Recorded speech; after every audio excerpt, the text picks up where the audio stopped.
Hey guys, Mario here. So today is Martin Luther King Jr.'s birthday, and he was a great man. We honor him today, and I have always been a huge advocate of his big I Have a Dream speech, and the most important thing that I have ever taken from it is to judge a person by the content of their character, not by the color of their skin. And going along with that theme, I have been discovered by online trolls. They found me. Now they're sending me all kinds of hate mail and telling me that I'm this and that I'm that, and that I need to get rid of my ugly box braids and my non-black head. And guess what? I don't care.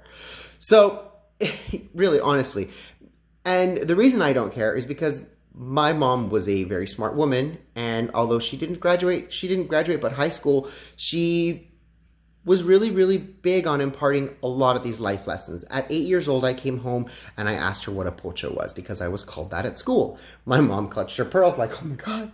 And we had the talk about discrimination, the talk about how Hispanics who were born here and Hispanics who weren't born here had a huge schism when she was growing up. And she, being someone who wasn't born here but immigrated at a very young age, none of her friends knew that she wasn't born here. All of her friends thought she was just like them.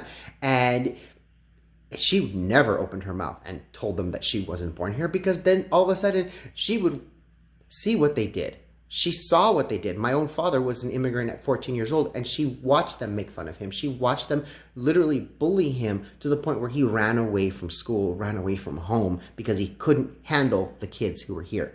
And so at 8 years old, I have to learn this lesson. I have to hear these stories. And I took it and I was like, okay, I understand that not everyone's going to like me. Got it. My mom then took it a step further and really worked with me on my elocution, really worked with me on my phonics to make sure that my words were right. She said, if you graduate high school, if you graduate college, if you get a doctorate, all of that isn't going to matter if you walk into the hospital room and you say, so I see you got an infection. You need to be taking these pills 3 times a day for the next 3 weeks, and then you're going to be giving me a call. So it was one of those doses of reality that I guess you have with your kids, but you don't want to have with your kids, because the world is an ugly place sometimes. It's a very beautiful place, but it's also a very ugly place. And if you don't prepare your kids for the ugly, they're not going to be able to handle it when they come face to face with it. My mom was very big on teaching me that at a very young age because of the fact that I'd already faced it at a very young age. We have a beautiful, beautiful Second Amendment here in this country that in Virginia they're trying to get rid of. They're literally trying to impose restrictions on the Second Amendment. The governor of Virginia is trying to make criminals of law-abiding citizens, and he's gone so far as to adjust the budget to account for all the new criminals that he's expecting to have. And you have hundreds and hundreds of people out there marching, and I wish I was out there. I'm over here in California. I wish I was there. But I'm here. I'm here with you guys.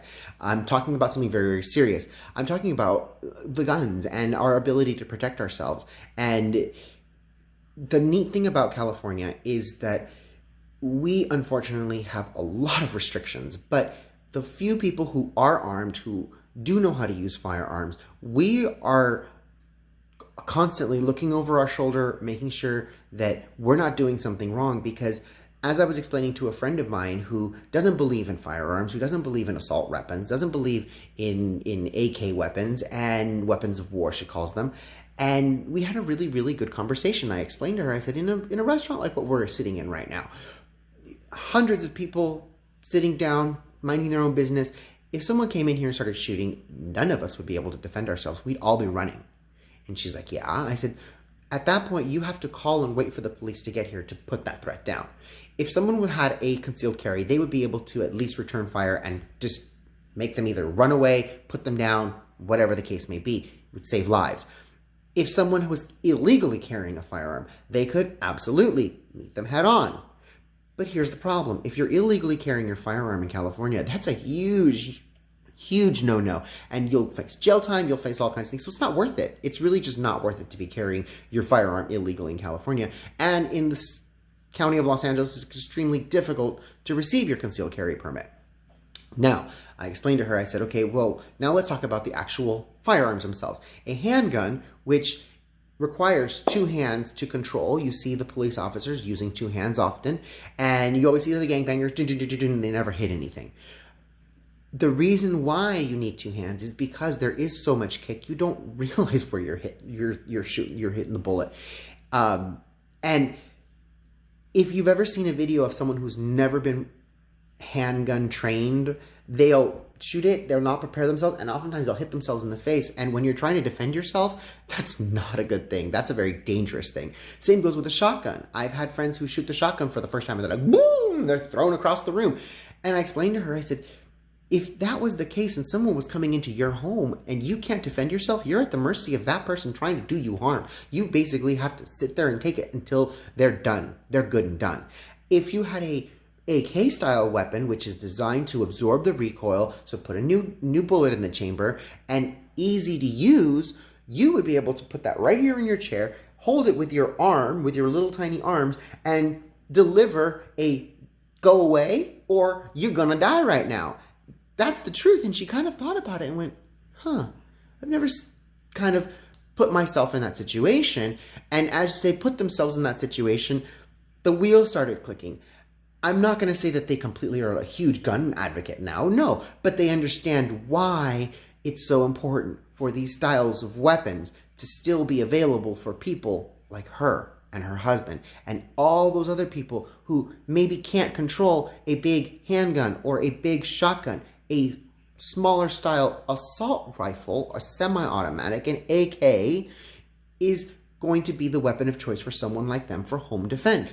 And that's really what it's all about.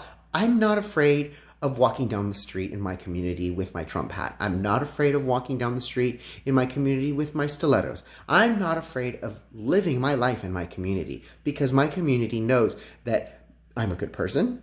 I have lived here for a very long time. I'm known, and they know that I don't take crap from anyone either online or in person. And the truth is if words get you to the point where you have to commit actual violence, you're the one with the problem, not me.